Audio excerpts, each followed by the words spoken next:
Welcome to the Casual Camping Podcast, your home for the best camping discussion both in and out of the field.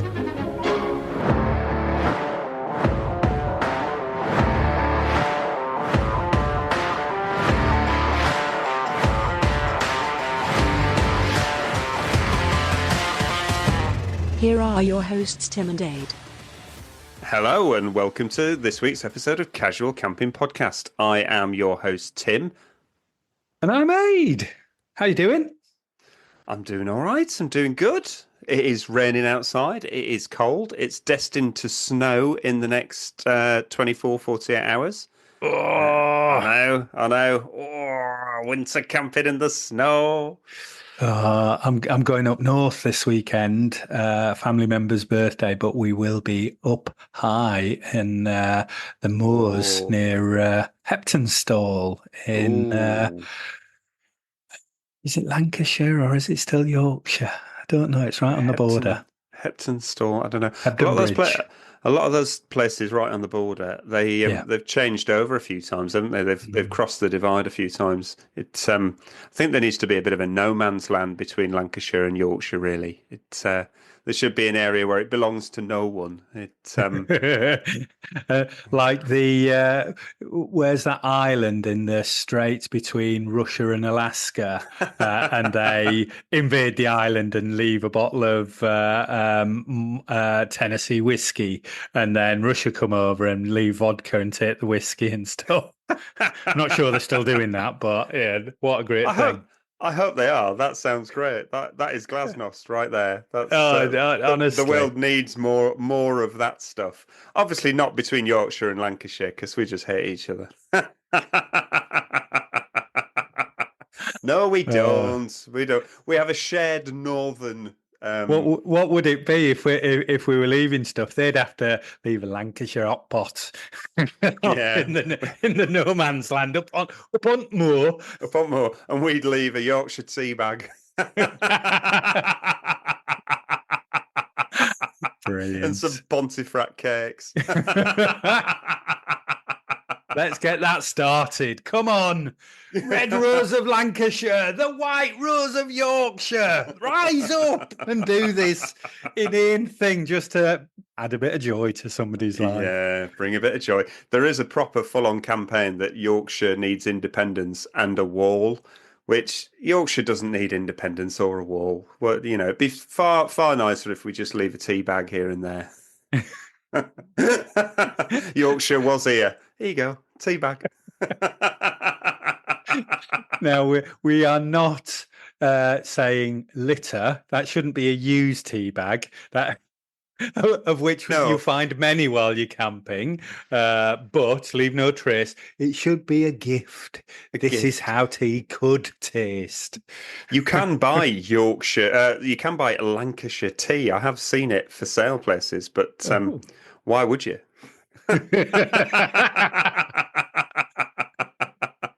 Did you ever see that Ricky Gervais film where everybody couldn't lie and he found that he could lie, and some of the adverts were Pepsi because we're not Coke, and that, it was like, and that'd be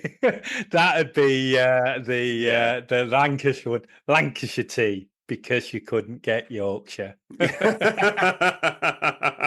Apologies to anybody from Yorkshire. It's funny. It's funny. I was in Mallorca a few weeks ago. They had Yorkshire tea in the hotel. It's like, yes, it's a universal brand. Tim Peake, the British astronaut who went to the space station, he in little packet things that he could heat up on the space station. Yorkshire tea. Way. Yorkshire tea has been to space. Well, Tim, what are you drinking? I'm drinking coffee. You said you were making a cup of tea before we started. I know. My cup had already had coffee in it, and I was just too lazy to wash it out, so I made another coffee. It was a good call. I don't berate you, but my joke fell flat. I'm sorry. Sorry. I've got snacks as well. I've got a Cheerios honey cereal bar as snack of the week. Ooh, listeners' ears will be listening out to when Tim's having that. Oh, it's chewy. it's chewy and soft, so it shouldn't be that noisy. Other than the fact that you can hear I've got something in my mouth. Steady. The worm matron. Oh, so how have you been? Good. Still feeling the afterglow of camping not so too long ago. I love autumn for camping. You know, it's less survivalish than midwinter and things, but yeah, I just love the different colours in the trees. I think autumn is my favourite month. You get wrapped up, you can get coats on again and things. Yeah. Just like fire. it. Yeah, No disrespect to any of the other 3 months in case they're listening and going, how dare he? But I like them each individually for different things. But autumn, I think, is my most favourite. We've said it before. We'll say it again. We're an inclusive podcast. We like all seasons. It's yes. But autumn is lovely. There's slightly less people out there, but it's not completely deserted. You can go for a walk on the hills and you'll bump into like-minded people. It's not overcrowded though, which can get that way in summer. And it's not so desolate as winter will be when literally there's just the hardcore people out there.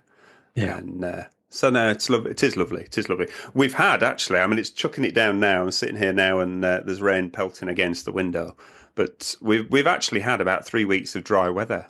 It's barely rained at all. So if you were so inclined to be autumn camping or fall for our North American listeners, it's been perfect weather in the UK for it. It's been great. Not so now. But as I say, in the next 24, 48 hours, this rain is going to turn to snow. Well, that's the bonus of rain, isn't it? All we need is just a few degrees of temperature, and woohoo! The white stuff appears. The white stuff, yeah. Cool. Oh, yes. I'm definitely gonna get out in the snow. So I might just chuck a tent in the back of the car while we're going up. I mean, like, I've got an Airbnb booked. It'd be rude, seeing as it's birthday celebrations, but hey, wake up in the white stuff. Yeah, it's you could just get them all drunk and then you just disappear and they won't notice. It's or are they all like not drinkers? And in which case they might be in bed by 9 o'clock. So you could just like go, see ya. Mostly, Tim. Mostly. I mean, they're family, but non-drinkers. Yes, yeah. I'm the anomaly. Yeah, they'll be in bed by 9:30, fast asleep. You could be out there in the hills by 10 o'clock, camping, and there could be snow. It's I would absolutely, this time of year, everybody who's listening to this show should have some camping gear in the back of their car. Just in case there's that emergency camping trip that you want to do.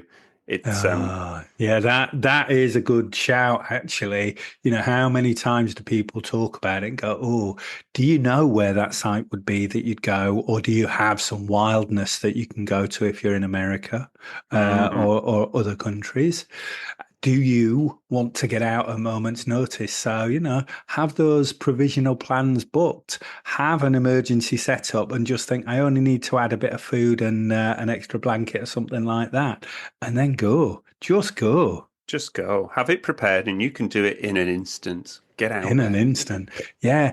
If you've got a roof tent, of which we know some of our listeners do. Yes. Do you have that fabric lining that can go up on the inside to give you a bit of insulation? Is that a purchase you need? Why haven't you bought it? You are all about buying the extra stuff. I'll tell you what, I nearly bought a £300 sleeping bag this morning. I was like, the winter's coming. I don't care how much it is.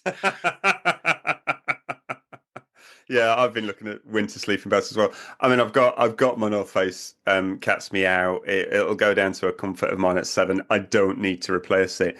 But there's some really nice other ones that are £300. Yeah, there's some lovely ones. And I've gone from, maybe this isn't what you should do for winter camping, but I've gone from the mummy-shaped ones, which I'm starting to, because I'm a larger lad, unfortunately, got a sweet tooth. I like the beers, but those mummy ones are now feeling a little bit constrictive.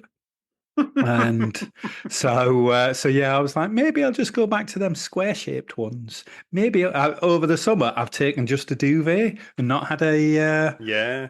and I've found it's been absolutely brilliant. Really, really nice. Really enjoyed that. So So wouldn't do that in winter. So what you're saying is the mummy ones, they taper a lot towards your feet. What you're Yep. saying is you've got really fat calves. How dare you? He's fine up top, but bloody hell, he's put some weight on his lower legs. he'll never fall over.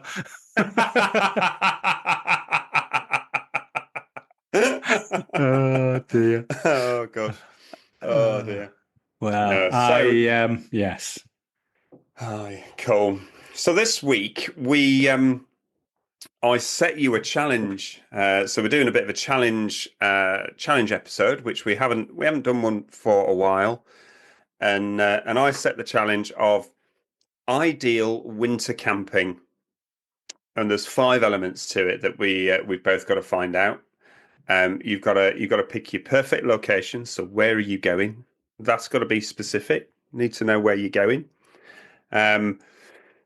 Your number 2 is what's your ideal tent?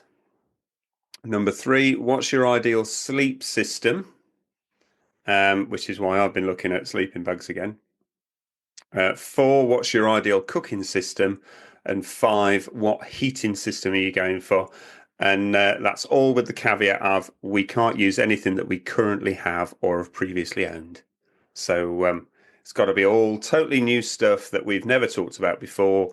And I don't know about you, I've had a lot of fun finding this stuff. It's as soon as you sent it through, it's like I've had 10 grand to spend, and I've just been finding some really amazing stuff. I was like, nothing that I.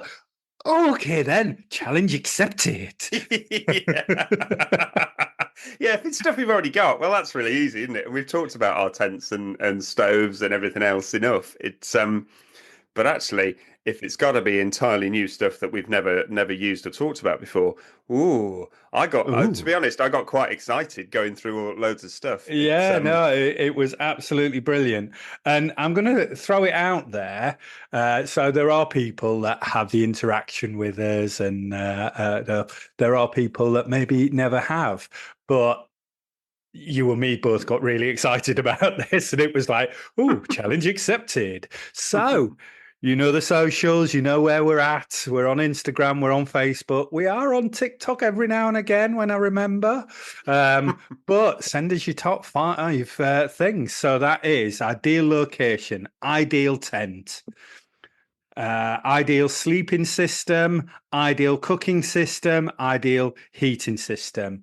Money, no object, the best thing that you would be looking at if you did it. And it doesn't have to be expensive. It can be cheap, but, why would it want to be cheap? And if you happen to write all of that stuff down and just leave it lying around, it's like a Christmas list for your partner or your significant other. They may find it and go, oh, gosh, this is the stuff they really want. Oh, I better get them that tent then. You know what? When you know they'll just really love something, the other things just pale into insignificance. Oh, just imagine their little face on Christmas morning. Trying to get his fat ankles into that sleeping bag. It zips up from the bottom, Tim, so you could leave the bottom open. Fat ankles out. That's like the name of a really rubbish album. Fat Ankles Out. But no, that's a great idea. Sorry, I was just an alert come up on my computer. I'm not quite sure why. Did something funny. So yeah, we've got our Facebook group, and on there's a very active chat, and you can post a load of stuff on there, or if you're on our other socials, then send us some direct messages or post yourself and tag us in with Casual Camping Podcast, and it'd be great to see your selection for this. So without further ado, adieu. Adieu. Adieu. Hello. Monsieur? Comment allez-vous? Hoi, hoi, ho. Mais oui. Okay. Tenez à gauche. There's my French for you. That's all of it. And I couldn't tell you whether that's left or right, but I know it's turn one of them. Oh, okay. So where in the world are you going? And it'll be really funny if you've said somewhere in France. Oh, Joan Lepin. Winter camping in Juan Lepin. Juan Lepin. I can't believe how northern I just said that. It's actually the frenetic thing is John Lepin's. Joan Okay. Lepin. John of Pins. No, I was just, you set me up to go, oh, it'd be really funny if you say somewhere in France. So I said somewhere in France. And it was really funny. It made me laugh. Yeah. Where are you going, though? Well, I put two down as my ideal places. I know. So I'm going to not say one of them and just go Norway. Okay. So anywhere Norway. in Norway. Well, I'm going to be a little bit more specific of that. Have you seen those pictures on Instagram or online or whatever about a tiny little house on a tiny little island with a few trees on one corner and stuff and a little boat? And I don't want to be in the house. I want to be in a tent. But I just thought, how cracking would that be? Isolation plus 10, just amazing. And whenever I see them, or whenever you see those little houses on an island and there's just nobody around, and you just think, yeah. So yes, camping on a Norwegian island, just a small little thing. I don't want a big island. But there has to be trees on it, and I've got to have a boat. Well, you won't need a boat in winter because all those little fjords completely freeze over. So you can walk out to your island in Norway. Pull in a sledge pack. Oh. Tick off the lists. That's an incredible image in my head. Yeah. Kind of, you've got all your stuff and it's on a sledge behind you and you're walking out to your own island on across a frozen lake. Oh my God. That's pretty epic. There might be some ice fishing that's done there, like. Yep. Anyway. Where was your second place, just for interest? Because you've got to tell us now. If you said there's two, you can't leave us in suspenders. I'm a bit of a git, aren't I? So it was Japan. Similarly, in winter, it's Don't tell me, a little Japanese house on a little island with some Japanese trees, but the trees were really small because they were all bonsai. And I was like a giant.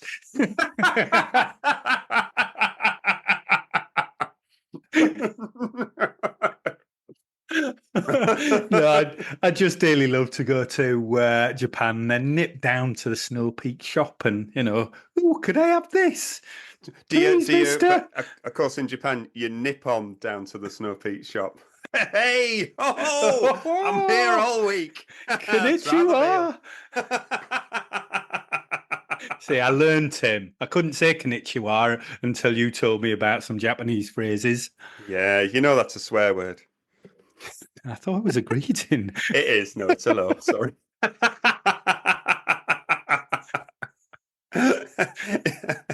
I'm gullible.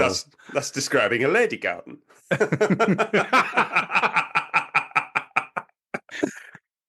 It's not. It does mean hello, or some kind of greeting anyway. Konnichiwa.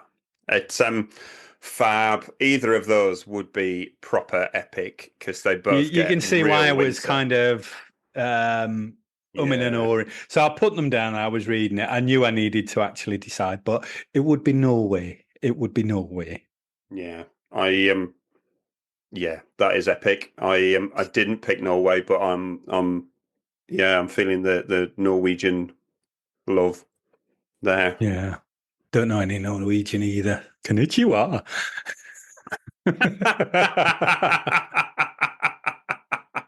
I know. Is it moi? But I think that's Finnish for hello. Might be. Might be. Right. Might not be. I might have just insulted people, but I think it's Finnish. I don't care. I'd be on an island by myself. I wouldn't be chatting to anyone. That island would be English for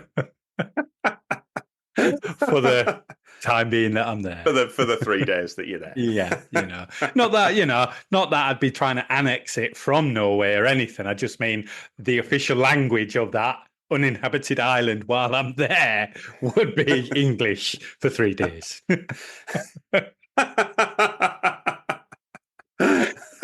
The randomness of your brain. Oh, honestly, I'm sorry. I was like, as I'm talking now, I'm going, poor listeners, poor Tim. He has to do this every week. Kind of somehow rein you back and twist you around and get you back on track, but it's always a giggle. It's always a giggle. Okay, so right back at you, brother. Okay, so strangely enough, I had two as well. This is a fun game to play. So my first choice is Bavaria in Germany. So some of our listeners, if you've been bothered to listen to some of our other episodes, which I know some of you bizarrely enough have, you'll know that about just over a year ago, I went hiking in Bavaria with my mate Good Time Tom, and it was fantastic. And it was warm. It was October. It was warm. It was 25 degrees. It was absolutely fantastic. And it is literally the most beautiful place I have ever been. Every single view was a postcard. It was just stunning. And we'd spent the day hiking at the bottom of Lake Königssee, and we caught a boat back, and the boat stopped halfway along to let some more people on. And this guy got on with a load of camping stuff and got chatting to him. And he'd been 6 days up in the mountains in Bavaria, solo camping. And it was just like, how blooming hardcore and epic is this guy? He was just a really nice guy. And I would love to go back there and get off that boat where he got on and walk up into those mountains with the snow and everything covered in a massive blanket of snow, and camp out in the Bavarian Alps, because it was just the most beautiful place I have ever walked. And I've been pretty lucky in my life. I've been to some really lovely places. It's but nowhere's prettier than the Bavarian Alps. My God, it was so stunning, so stunning. Yeah. Oh, that was I remember you telling me about it at the time. So this is where the nickname Good Time Tom has stuck, but also Tiny Boots Tim. Yeah. I bought the wrong. Well, no, I bought the right boots, half a size too small, and took the entire skin off most of my feet. Hey Tim, they were a bargain. They were a bargain, and I sold them and didn't lose any money. And someone else has got my DNA now. Just pray that there's not a murder committed within a mile of them boots. You might be going down a long time. But no, that was such a beautiful part of the world, and I do intend going back there at some point and doing some more hiking when I'm able to, because it's just epic. But I would dearly love, you see this guy walking out of the wilderness essentially with all his camping gear on this massive pack, and you just think, I would love to be that guy walking out of the wilderness, having spent 6 days camping out in those woods and those mountains. But to do it in winter would be just, that's everything. That's everything you'd want to do. Yeah. Now, my second place Go on. is actually, it's in the UK. It's much more accessible for certainly for us here in achievable. The UK. Achievable. So it's my favourite hill in the Lake District, and so it's Old Man of Coniston, or Coniston Old Man, and it's not the biggest of the hills in the Lake District. It's but it's the first Wainwright that I bagged. And so to our non-UK listeners, the Lake District is a northern county in England. It says exactly what it is on the tin. It's an area with lots of lakes and lots of mountains. And colloquially, we call them Wainwrights because of a very good hiker and author wrote about them all and charted them all and wrote books about them. And people go around and climb lots of Wainwrights, lots of hills in the Lake District. And it was my first one, and I absolutely loved it. And I remember being near the top, and there was a group of climbers that had camped there, and their little hiking tents were there, and they were climbing up some rocks and stuff. And I've always thought I'd love to go back and do that one again, but actually camp where they were. And then I thought that'd just be fantastic to do that in winter. And so that one is probably more achievable, which, that might happen one day. It's winter camping in Bavaria. Springtime, Tim. Come on, February. We're doing it. Yeah. We're doing it.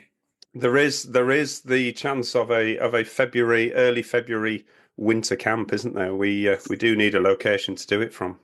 Yeah. It would be cool. Well, yeah. So first brilliant. Choice is Bavaria. Second choice is the Lake District, but specifically Coniston Old Man, because it's a hill that's dear to my heart. Oh. Yeah. What is it about? Sort of. So why do they call them Munros in Scotland? Then why are they Munros? Was there somebody called Munro writing about them? Now, Ade, nobody comes here for history. No, I was like, you just told me something about who was that other guy? Wainwright. Wainwright, that's him. It's also a really nice beer. Wainwright, pint of Wainwright is just a nice pale ale. It's a nice thirst quenching beer after a hike. But I don't know why the Munros are called the Munros. You've sprung that on me. Send your answers in, listeners, on a stuck down envelope. Those of you that know, we would dearly love to hear. I would anyway. I could just Google it, but where's the fun in that? Yeah. We can be even lazier than Googling it. We can just get someone to tell us. Voice messages, if you will. You could just go to the show notes of this and press the link that says "Send Tim and Ade a mediocre 5-star review," and you can text it to us. You can text it. Cool. So, are we on to number 2? Number 2, tents. Your ideal tent. Go on. What are you going for? Well, I have talked about it before, but I still don't own it, so I'm going to go with it. Okay. The North Face Geodome 4. I knew you'd be all over this. I knew. You just knew it. I know you've talked about it before, but you've never owned it. You will own this at some point. It's a given. Yeah. It's £500 on Amazon Japan at the minute.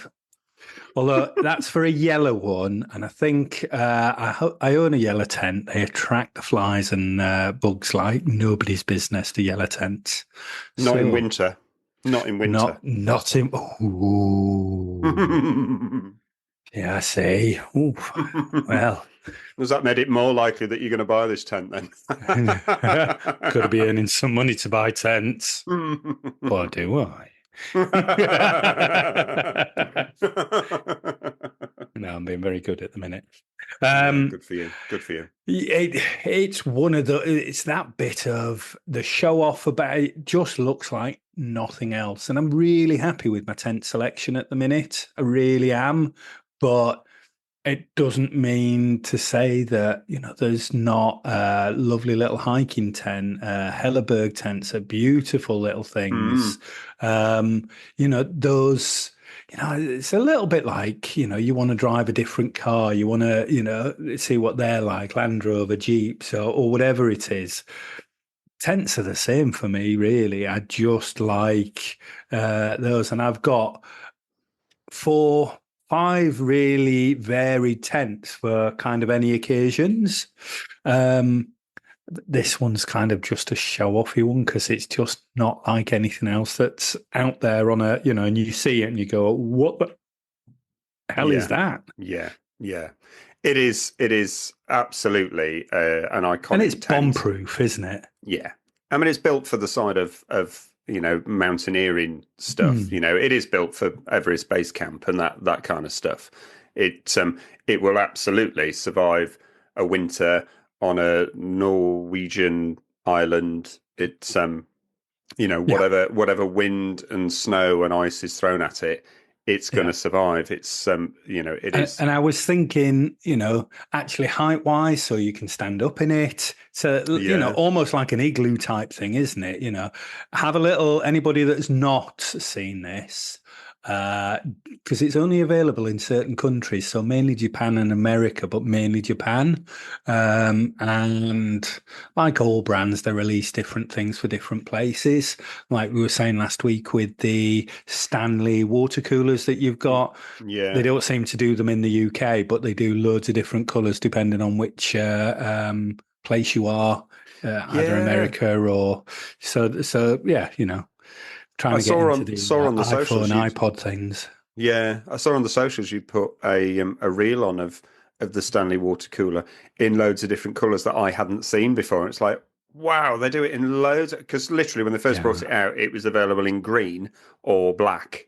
And actually, it was only green to start with, and then they brought out a black one. But now there's loads of different colours. They do that in tents. North Face definitely do that with their tents. Different colorways in different countries. I think for that geodesic dome one, the 3-meter one, you can now get it in black, can't you? But again, only in Japan. I've seen that. Yeah, it looks amazing in black. It's like stealth geodesic dome. It's I like it with this the rain flight and without it. I think it without it looks great if you're in nice weather. But yeah, I've seen it in a sand color. I've seen it in a green. I've seen it in black. They do a grey meld, which kind of disappears a little bit. I quite like that. But I also quite like that they do a 3-pointed tarp with it, so that whereas normal tarp you'd have 2 big poles, whereas you want something near the door, so it's got poles either side of the door and that it slopes away from. So I would go with that, just mainly because I've never had it.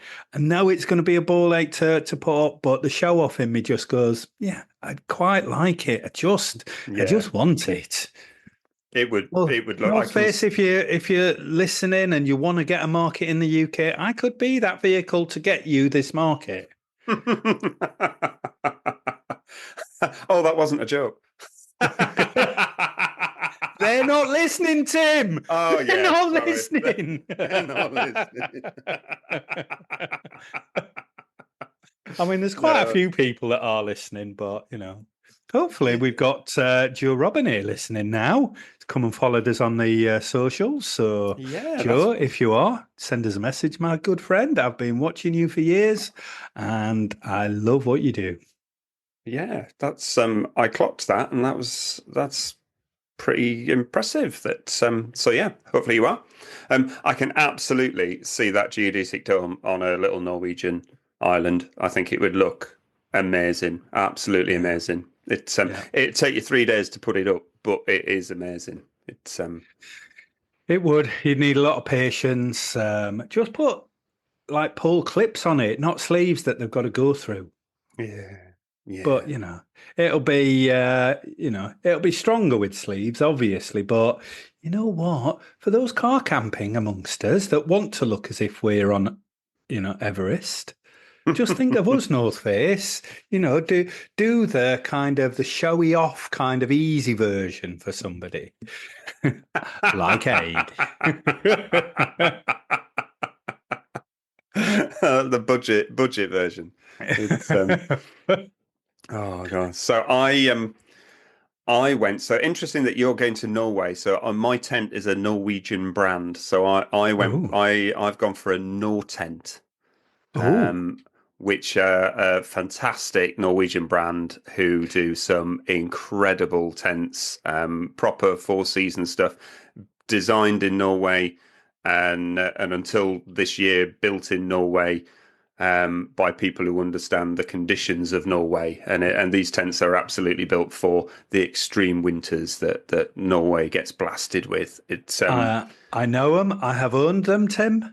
As you know. I know. It's not the tent I owned, is it? No, it's the Vern 1. polycotton. So it's a semi-geodesic design, sort of very, very long and sleek. It's got a side vestibule to it. We'll put all images of everything that we're picking on our socials once the episode goes live.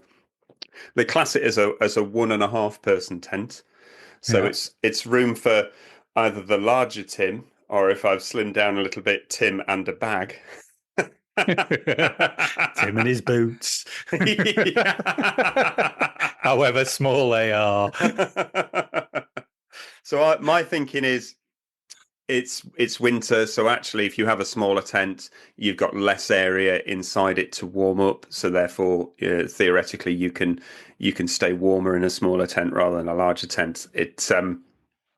So it's beautiful. They do it in a polycotton version, which is single skin, so easier to pitch. It's also a little bit warmer because it's polycotton. It's got an incredible hydrostatic head of 10,000. That's it. Yeah, which is just nuts. So for our listeners that don't know what that means, hydrostatic head is if you had a column of water in millimeters, how much water would it take in that column before it would start to come through the fabric? And most sort of 3-4 season tents might have a 3,000 millimeter, or some go up to maybe a 5.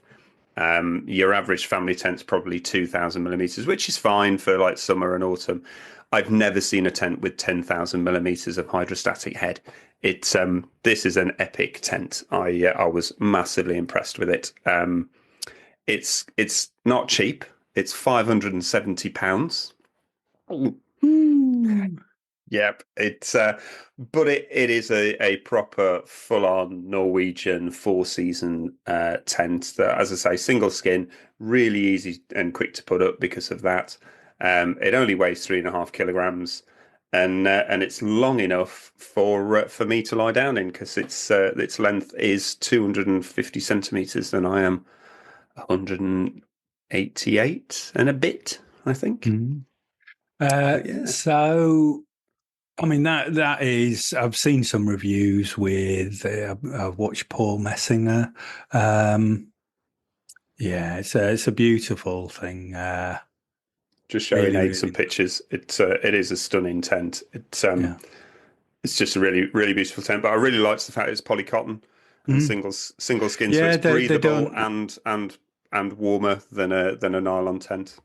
Yeah, and they normally don't do those small tents in that kind of, they tend to be really light and really, so they've gone the opposite way because of smallness to something that for that size, there'll be a load of people out there going, well, that's really heavy for a small tent. Yeah. But it's the other things that sort of come with that as well.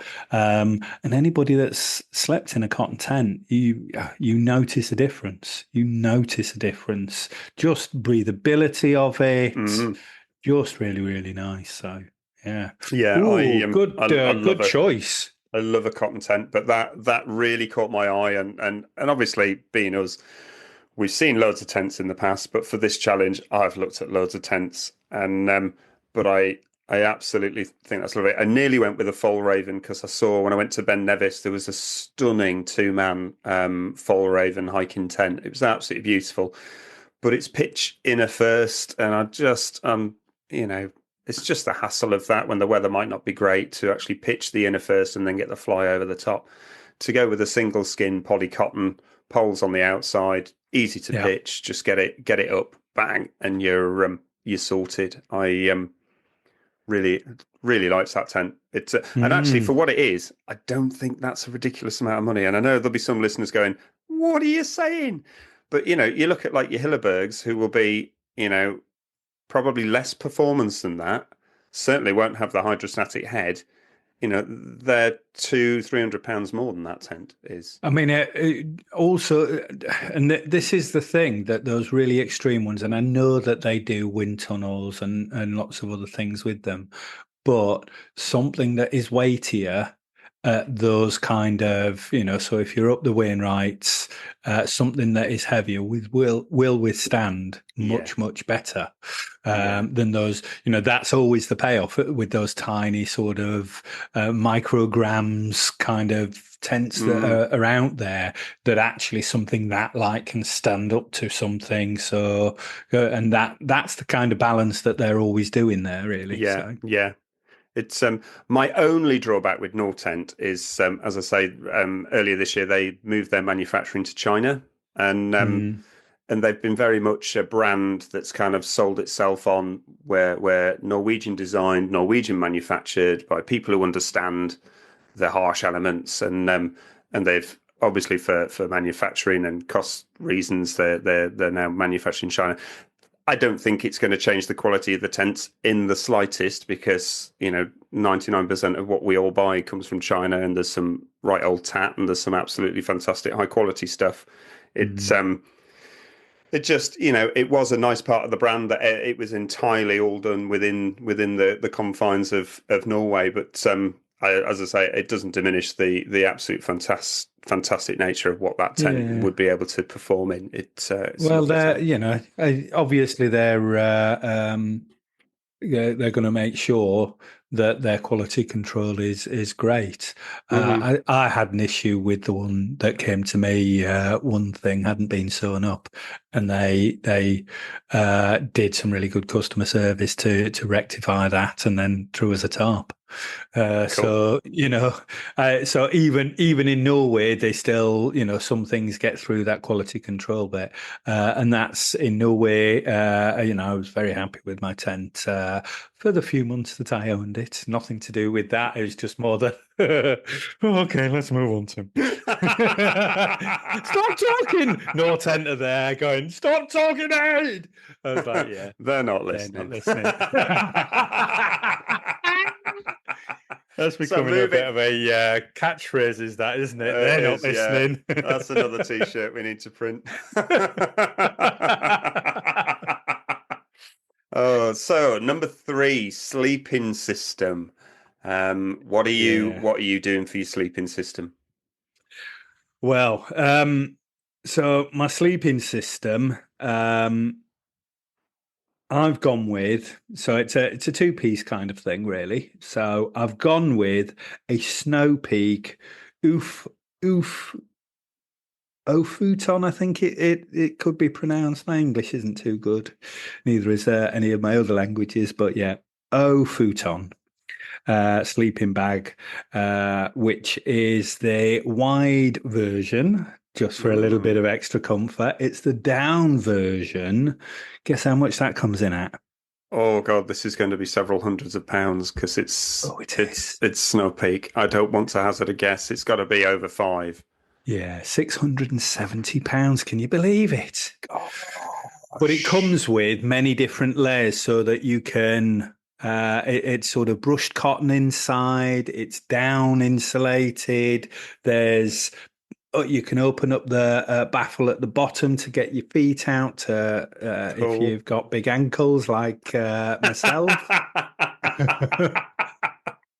I'm just going along with that. I don't have big ankles. You don't have big ankles, but just, if you don't fit in a mummy.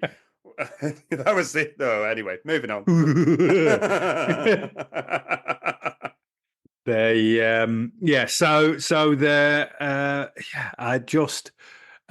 This was money no object. I am not crazy enough to spend that, but a decent sleeping bag these days is going to set you back 100, 150 quid, 200 quite easily. Yeah. For a good down one, or, whatever it is, they're that kind of thing.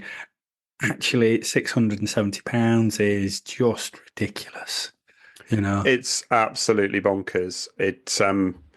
But that is Snow Peak. Their items are very beautifully designed, and they are design items as well as absolutely functional and will perform out in the field. They perform and look beautiful at the same time. So they've got a price point that's aimed at that, really. And everybody knows you are a Snow Peak tart. So I just love what they do. I don't love the prices of it. I can't afford most of it and stuff, but I do love what they do. The second part to it is the Snow Peak thing again, and it's called the Campfield Futon Starter Set. And what it is basically a sofa. But you can then separate it out into stacking shelves. You can separate it out into two chairs that sit either end of a table, and then you can make it a bed so that it's a really long bed for you to get your Ufuton sleeping bag on. So I thought it'd do 3 lots of things. Now that's you won't be surprised to know, not cheap. Yeah. Go on, make us all cry. But that's £930. Oh my God. But we were saying that, actually I could be on the island for a while, Tim. I'm walking in across the ice with that on, a little snow buggy behind me, a little sled. Yeah. Attached to me. Dragging that in. That packs down not very small, but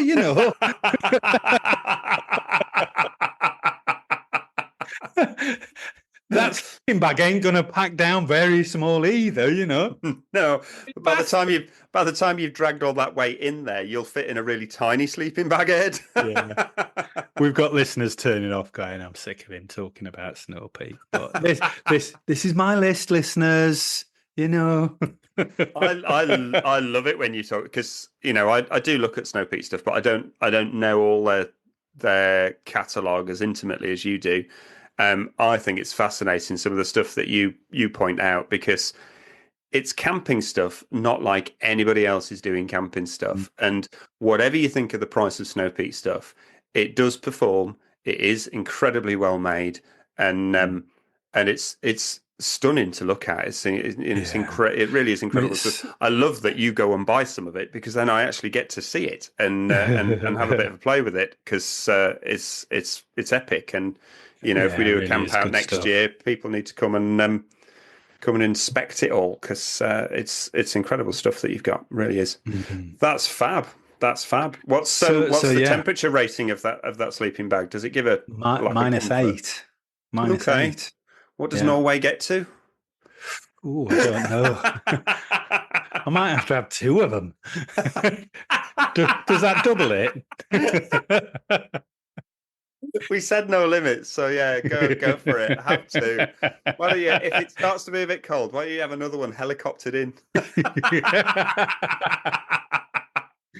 Well, yeah, I think Norway gets colder than that, definitely. But this was actually, what would you do? I hadn't really thought about it. Or maybe I'd just go like the first snow before it gets down to that -20 kind of stuff. Yeah, but if you're, like you said, if you're in amongst the trees, then actually your wind chill factor's much less. So you're in amongst the trees, so your temperature's going to be a bit warmer. You can pile that snow up around the base of that geodesic dome, which again will give you a bit more of thermal properties and keep your heat in.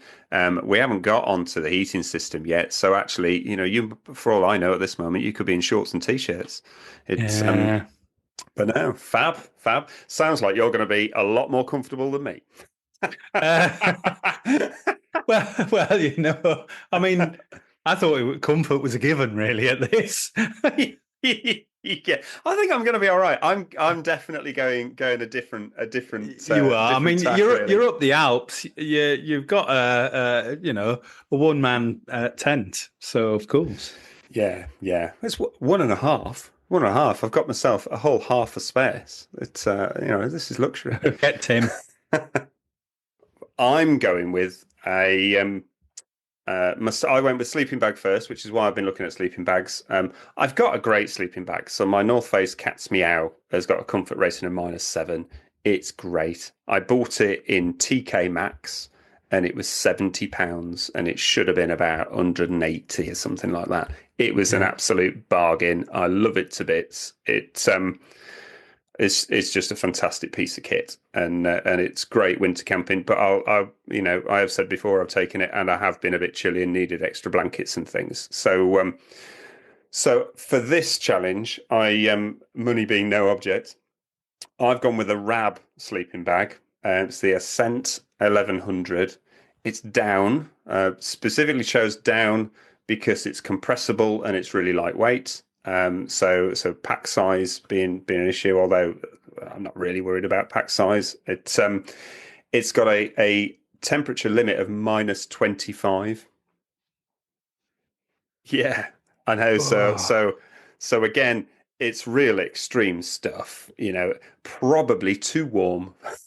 If anything, I might be taking layers off. But it is incredible. It's actually its shape is it's mummy, but it's actually they've titled it Wide Mummy. And who doesn't like a wide mummy? Is that not just Daddy?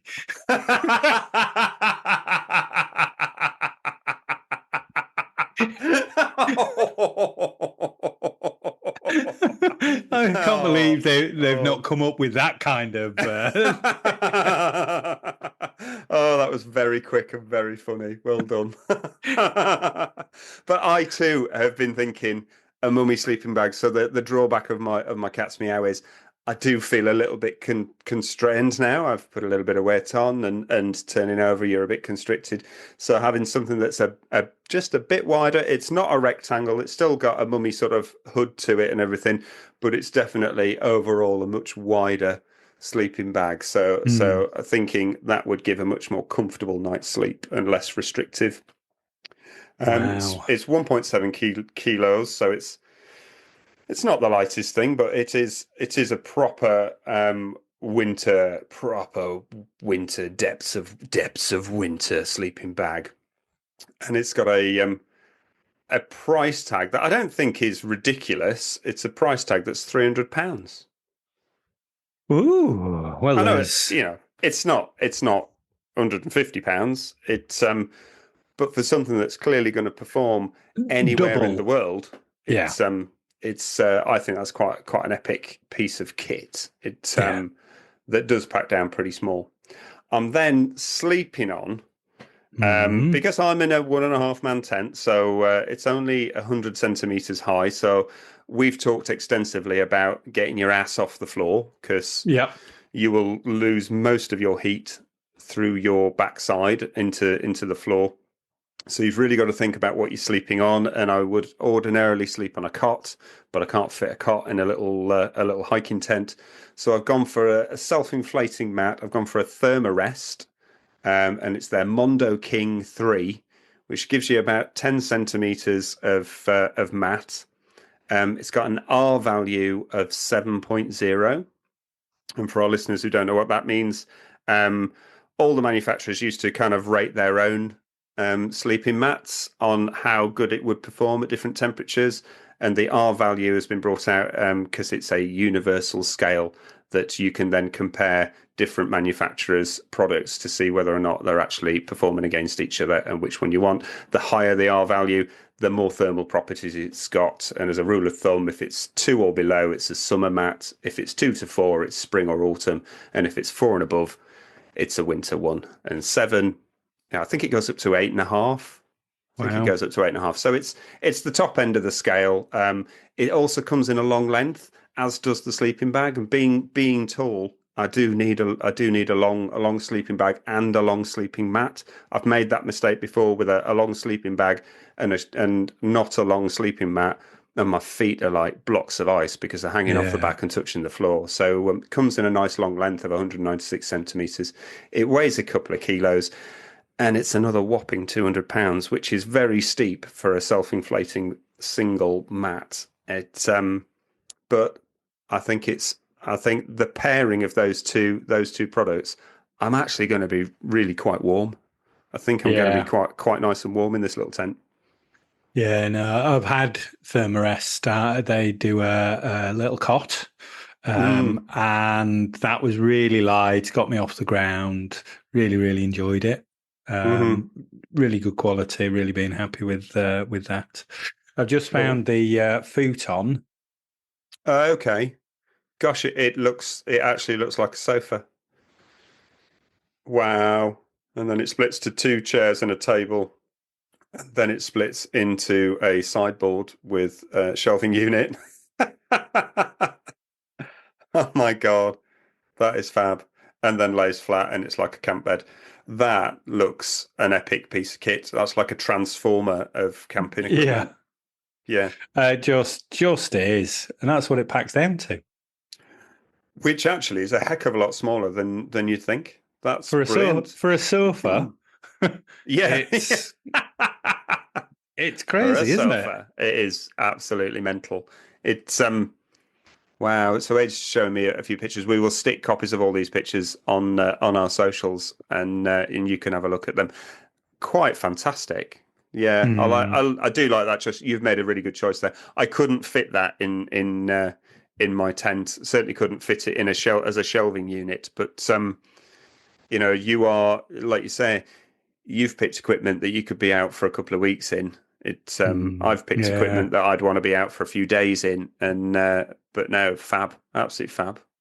Well, And you you're just quite a way off the floor with that, aren't you? yeah, I think yeah, it's one of those things. I was thinking of their sleeping bag anyway, and I could find something that would go down as far. That's the one that I'd be looking at the minute and be going, yeah, actually, this would give me a good comfort rating. Maybe add a little sort of inner bag to it as well. But I think it comes with sort of 2 or 3 things so that you can adjust the sleeping bag for different levels depending on where you're at. Cool. So yeah. Yeah, Right. fab. Ideal cooking system. Yes. Do you want me to go? Yeah, you go. So I've gone with something I've never owned, but actually something that I've seen people use this year, and actually, it's a piece of kit I feel like I need to own, and I think probably next year I'm going to end up buying this. If I don't end up buying this, because I've actually found it at a really good price, it's a Trangia. Oh, Yeah. Trangia 27 cook set. So it comes as a old full. school. Yeah, but my reason for picking it is incredibly reliable, particularly in cold weather, much more reliable than gas. And therefore, the Trangia is tried and tested. It is bomb proof. Yeah. It's going to be a fantastic thing that absolutely when I need to get a flame going to melt some snow and to make a brew, it is going to light every time. And I so, mean, so when Ray was talking to you, Uncle Ray, Uncle Ray, Ray, Uncle Ray Mears, for any of you that haven't listened to that episode, but when Tim and Uncle Ray were talking together, he swore by the Trangia, and I know that Chaz Chasington, long-time listener and good friend of the show, has also got and swears by it. I have never cooked on one of those spirit burners, but just they're a simple, no nonsense and really, really effective. So yeah, and yeah, Ray, so Ray Mears cooked on it for us and cooked some stuff that tasted nice, cooked some stuff that didn't taste very nice, but that was the point of what he was doing. But he absolutely sang the praises, and on all of his expeditions, that's what he takes because of the reliability of it. It's actually Chaz Chasington much more than Ray Mears that has kind of made me think I've got to get one of those at some point. He's a big advocate of it, and he bought the mini one at when we were camping together. And I just thought, you know what, it's quite a cool piece of kit. This one particularly comes with the alcohol burner, a frying pan, 2 1-litre pans, and a windshield. And I found it for £48, down from 75. It's wow. on Nevis Sport here in the UK on their website. I think that's a bargain, quite frankly. I think it's a bargain. I am shopping at the moment for a new cooking system, and I have to say maybe Trangia might be coming in. It might be coming in. coming in from left field. But my reason for taking it on a winter camp is the reliability of it. It packs incredibly light. It's all aluminium. It weighs absolutely nothing. Yes, you've got to carry your alcohol. You do have the convenience that actually you can burn other things on it as well. You can actually get a little stick burner thing for it as well. But actually, just going out for just a few short days, you can carry enough alcohol for that. It doesn't burn through it very quickly, and it's super reliable when you're cold and you need to warm up and you need to get a hot brew going or boil some water to do some food. It's going to do it, and it's going to do it straight away for you. And I thought it was cheap as chips at £48. I thought fab. You can't go wrong with that. What did you what Gordon Ramsay kitchen did you go with?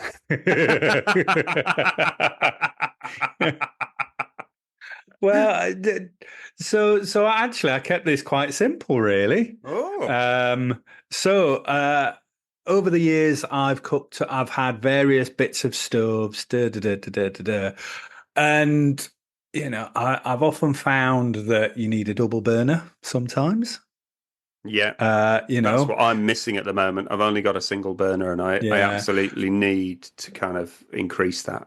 And I've looked at and I've seen friends of the show have got the what's it, Monkey? The Ridge Monkey burner. with the burner and the slave excellent. Burner. I went with though the Jetboil Genesis. Yes, that is an incredible. And have you noticed on their socials this week, you can now add a slave to it, so it becomes a triple burner. Yeah, always have. So part of my list here, you will notice was Genesis, stove, and slave. Yes. Because who doesn't want a slave while you're... While you're on your own island. I will call that little Jetboil thing Friday. Oh, my God. We are against modern slavery. We are. I'm talking literature, Robinson Crusoe. Yeah, I know. Oh, apologies. I didn't even think that out. Gosh. Just going for comedy. No, but anyway. They do call it a slave, don't they? They do. They do call it a slave. You have a primary burner where your main gas supply is connected to it. And then if you want a second burner, then you connect a tube to the primary burner, not to the gas supply. And it's then a slave off that first one. And it is an agreed camping term that it's a primary burner and it's slave. I didn't know until this week that the Genesis system allowed a slave. It always had done. I didn't know that. Because they sold it a couple of years ago, and then it got taken off for some reason, and now it's come back out again. Mm-hmm. Be aware, because there's a lot of people trying to suggest that they're going to sell you one on Facebook Marketplace for £50. Don't be fooled. They are absolutely in the UK not available. They're not available across Europe at the moment. But they are out in North America, and they're all over Jetboil's socials, and it is a stunningly beautiful piece of kit. It's got almost retro styling. It's a double burner that sort of wraps up on top, so the two burners come together, and it's stored like that. It will go into a pan system that you can get as well, so that they have that heat base on them to hold the heat in, boil things quicker. Flux ring, there you go. Yeah. Tim's got all the terms. Come with a frying pan. Many years. Yeah, come with a frying pan and all the other accoutrements. And I think that third thing, you might not use it that often, but hey, we cook up some good breakfast, Tim, you and I. We do. Sometimes you want the kettle on while you're doing bacon and your eggs and your beans. Yes, you do. Yes, you do. There would be occasions when you absolutely would want all three. Breakfast probably more than anything else. But I mean, you'd need a big gas canister for that, but be like the Ferraris of the tent world, like just seeing the petrol go down. Gas, man. It's speaking of which, I've got that massive gas bottle in the garage for you next time I see you. It's I think need to give you that. Yeah, brilliant. But yeah, so I and that it is quite an expensive thing. It's 300 quid in the UK, I think 400 in America, depending on what kit you get from it. But It's I not just available in the thought UK. It's not it's not available in the available. UK. It's No. not available in the UK. There's no Okay. UK price. It's Oh. Well, I was taking 20% off, but it'd be 400 quid as well. They don't like taking much off anymore for the UK. But yes, so that would be my go-to thing, and I just thought, you know what? Yeah, go with those. yeah, I think that's a fantastic choice. That is a really beautiful piece of kit. It's North America are very lucky to have that available. It is lovely. Cool. So our fifth category for this. So we've done location, we've done tents, we've done your sleep system, we've done your cooking system.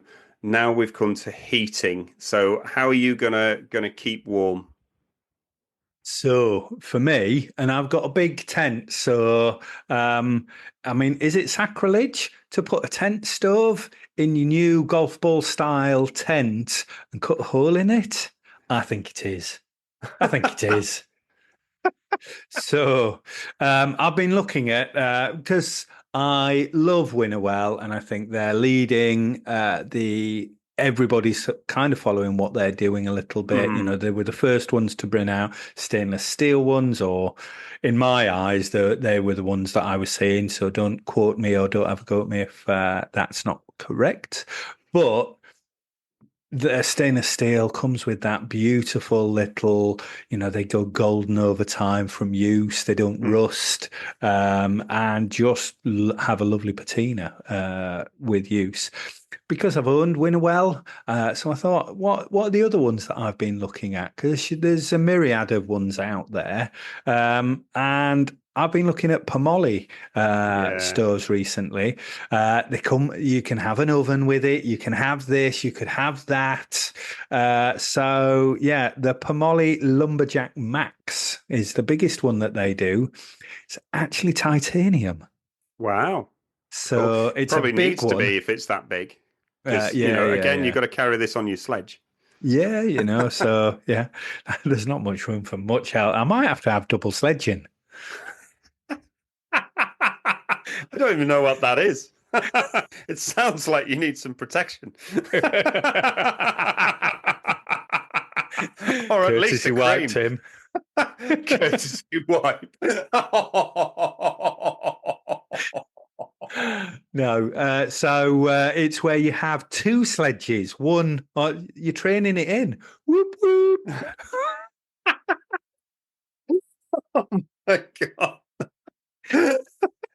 Why don't you just get a skidoo? Wait, I think you need a skidoo, and a really big sledge behind you, because you're not dragging all this in. This is too heavy. No.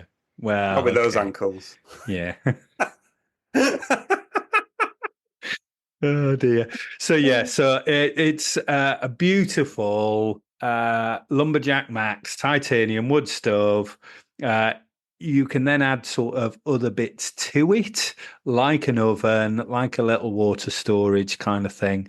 That's all coming in at about 1,600 quid. I'm not surprised at that price, really, because once you start adding in ovens and everything else, it's a lot. Well, the stove in itself is $1,300. And then an oven for, those things that sometimes you want cupcakes when you're away. Sometimes you want pizza. And it does Sometimes you just want Yorkshire puddings. Oh, Yorkshire puddings on a tent stove. That'd be impressive. It does we're going to have to do that. A big glass door on it as well, doesn't it? So you're going to get that nice glow from it. So I thought you said it was sacrilege to put a hole in that tent, but are you saying you are going to put a hole in that tent? I would do. So actually, while we've been on, I've been thinking about where would you do it. So they've got zip out windows. So I think that you just zip out one of the internal windows to get to the external one, and then you cut a hole in the thing. Or they've got external windows as well, and you just get one of those vent type things that you put the stove through and it clips onto the fabric of the tent. So I think you could do it, and I think you would probably need it. And obviously in the morning, I'd pack away the bed and maybe go, oh, should I have shelves? Should I have a sofa? I'll have a sofa today. And then you could sit in front of the beautiful, beautiful stove that is there. That is very Cooking cool. Yorkshire puddings. Cooking Yorkshire puddings, fantastic. Yeah, that's very nice. That is very, very nice. It's cool. I'm looking at it now, and it does look pretty epic, actually. Yeah. They do a slightly smaller version, but you and I both know you'd have to protect your tent floor quite a bit because it ain't far enough off. Yeah, it's yeah, absolutely. But it all packs down into that bottom base. It's really, really quite really innovative. clever. Yeah, it's really, really, really quite clever, and it does a full oven that then goes with it. It's yeah, that's a cracking piece of kit there, Ed. I do like. Pomoli does some really nice looking stoves. They do some really nice looking tents as well. They do, yeah, some really nice stuff. I almost went with a Pomoli tent, but the Nor tent beat it to it really just because of the polycotton. So now I think I've invented something here. I think this is pure camping innovation, and peel back your dirty little ear holes because you're going to hear this here first. And I'm happy, for somebody to take this idea and bring it to market and everything else. I ain't got the time to be inventing, actually putting things into production, but I've invented underfloor heating for hiking tents. Oh, yeah. So. Your modern houses now. I don't have it in my house. My house isn't that fancy. You've got underfloor heating in your kitchen, haven't you? Where you are at the moment. Yeah. And you put your feet down on underfloor heating, and it's lovely and warm. And we've talked already in this episode about how you lose most of your heat to the floor. And I just got thinking, I wonder if there's a way of warming the floor, because I can't put a stove in this tent because it's too small. So I do want to be warm. I purposefully went with a hiking tent with a low height because actually that you're heating up that airspace there, and therefore it's easier to keep that warm. So I was thinking, well, if I got a single bed electric blanket. So a full-size single-bed electric blanket, one that you plug into the mains. And I took a power bank, a power station, and it's great this year. So we did an episode on power stations. I can't remember if it was earlier this season or in season one. I think it was probably season one. And power stations have been quite big and quite massive for some time. We're finally starting to see what we suggested in the episode was that as technology moves on, the size of those will drop right down. Now, Blue Yeti had brought one out recently that is half the size, but it gives the same performance, which is just fantastic. So they're getting lighter and lighter and lighter, but they give you the same multi-day power supply. With proper plugs and every plug sockets and everything else. So I was just thinking, well, if I got a single bed full size electric blanket and put that in the floor space of a 1.5 man tent, that should fill the entire tent. And if I've then got a decent sized power station and I plug that in, I've got underfloor heating in my tent. So I'm going to be lovely and toasty warm, and it will heat the air in there, which is a small space. I'm going to be really warm in that tent. So I have just invented underfloor heating for hiking tents. The world can thank me. That will appear on the side of Everest any time soon. Anytime soon. Well, and I think that's a brilliant idea. I do have you've seen my stove chair cover. Yeah. You see, and that was the idea. I got the idea from that, thinking, well, you've got a chair cover that has its own, or you can plug it into a power. It's a battery thing, but actually, over recent years, in rather using it at the chair where you sat in front of a thing, I put it on the bed and used it as a blanket underneath. Which is great. But I wouldn't use this to sleep on. I'd cover the entire floor and have it heat the whole floor, which would then heat the whole tent. And when you get out your sleeping bag, your feet would go on the floor and the floor would be warm and it would be lovely and toasty. And I think that's a great idea. Heated tent carpets is essentially what I've invented, that you plug into a power station and you are lovely and warm. I mean, who doesn't want that? you know. Yeah. So that's how I would stay warm while out in the Bavarian Alps. I would have heated flooring. Wow. Just in case you thought we were getting, soft. Tim was up mountains in his one-man van. But no, he wanted to keep it casual. And he wants underfloor heating. Yes. You've heard it here first. You have heard it here first. This isn't the hardcore camping podcast. This is casual camping podcast. It was like, oh, Tim's hardcore than oh no, he's not. No. No. Not in the slightest. No. Tim's a glamper at heart. Underfloor heating, please. Thank you very much. Yeah, brilliant. Really, really good idea. So, what just brilliant idea to have a little talk about it. Obviously, the time of year that we are coming into Christmas, I had great fun putting that together. And as soon as you sent it through, Lily got nothing out of me for about, I was pretty close to all the things that I would have that I've been looking at. And, it's this time of year that I look at various other things, but that's well, if, somebody else was buying it, or this is just a hopeful kind of thing, yeah, those are the things that I would want for me. Yours sounds great. And doing that kind of expedition up the mountains in Bavaria, which I would also love to go and do, I would be very happy in what you've suggested and be like, yep. Yeah. This is me quite set. I'd be happy with that. I think all of that equipment, including the underfloor heating, would work and would perform in that kind of environment. Equally, I absolutely love everything that you've picked, and it absolutely would all perform on a little island on a frozen Norwegian fjord. You would be a lot more comfortable than I would be. You could comfortably stay on the island and potter with some wood and kind of wander around and do a bit of ice fishing and then be back at your tent and be absolutely lovely. And I equally could be out hiking for the day and then come back to my tent and be nice and warm, turn my floor on and be nice and warm. Yep. Do you know one of the worst things about winter camping is when you put your clothes on first thing in the morning, if they've been on the floor, they're really, really cold. And you put your trousers on, it's like, oh my God, these trousers are so cold. It's whereas with underfloor heating, your clothes are going to be nice and warm. Imagine how lovely it's going to be changing your pants. And for our North American listeners, I mean underwear. You change your pants?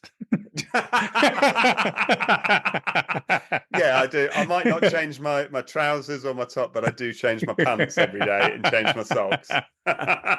Clearly, you don't. It was for comedy, you know. You mean, I brought so much Snow Peak stuff on my sledge, I couldn't fit any pants in. I forgot me pants again. Forgot your scrundy bags. I think though, with your underfloor heating and that sleeping bag, you'd just cook, mate. Yes.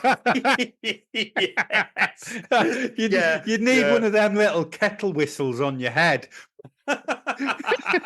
Done. As an early warning, you know. Yeah, you're probably right. I probably just need a summer sleeping bag and the underfloor heating, and I'll be fine. That's been really good fun. Very good fun, and in whether you're getting out or whatever, I really do ask you to join us with that and send us through what you do, because I'd like to look at somebody else's list and see what they're doing. But I had good fun doing it. Yeah, and actually what we might do for the socials, certainly on our group, is so come and join the group. It's Casual Camping Podcast on Facebook, and what we might do is each day we might put one of these topics on and get you all to kind of post pictures and links to what you would pick. So it'll be location, tent, sleeping system, cook system, heating system, and it'd be really interesting to see what people are picking. It's but cool. Yeah. Shall we? Sorry. I would also just sort of say, don't forget to subscribe to us, listeners. You will get the download of the episode into your inbox when it's available. And, like and comment and all the other things that anybody putting a podcast out would want you to do. Just remember, we do this because we love it, but we also do it and we want to know who likes it too. Helps us to... keep real. Doing it. Yeah. We do want to grow the show. We absolutely do want to grow the show. We're this is what, season 2, and we've been going quite a while, a lot longer than we thought we would be. But it's we've been banging on for ages. This is going to be one of our longest episodes, I think. It doesn't feel like it, though. It feels like we've been talking for about 20 minutes. But hopefully it's been interesting. Shall we slide over to a minute mindfulness, and which might be some wintry goodness for you? Enjoy. Welcome to the Casual Camping 1 Minute Mindfulness. Let the sounds of the outdoors take you back to the camping field.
Hope that hasn't given you all the chills. I hope it's inspired some of you, as always, to actually get out there camping, or to at least just make you think about your next camping adventure and what stuff you might pick for a winter camp. But so yeah, we'll call it a day, I suppose. Yeah, I've had so much fun, and as always, send us your pictures if you're out camping. We'd love to see them. I've been Ade, and I've been Tim. Take care.